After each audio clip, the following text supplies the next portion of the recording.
მასწავლებელთა პროფესიული განვითარების ეროვნულმა ცენტრმა ინგლისურ, ფრანგულ და გერმანულ ენოვან მოხალისე მასწავლებლებისთვის შერჩევის პროცესი დაიწყო. ცენტრი მიმდინარე წელს პროგრამის „ასწავლე და ისწავლე საქართველოსთან ერთად“ გაფართოებას კიდევ 60 მოხალისის შემოერთებით გეგმავს.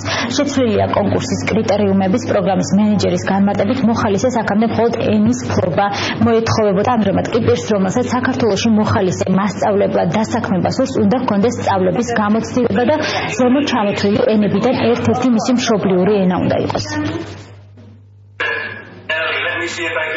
Tell us about yourself in general. Ამ ეტაპზე იგეგმება დაახლოებით 60-მდე მოხალისე მასწავლებლის შერჩევა.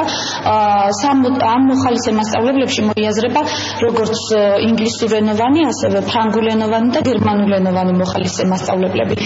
ამჟამად ასევე მიმდინარეობს პროგრამის შესახებ ინფორმაციის გავრცელება სხვადასხვა ვებგვერდებზე, რათა ხელმისაწვდომი იყოს, თქვათ, როგორც ფრანგული, გერმანული, ინგლისურენოვანი მხარეებისთვის პროგრამის შესახებ ინფორმაცია და მოზიდული იქნეს აპლიკანტების დიდი რაოდენობა, რომ შერჩევა განხორციელდეს.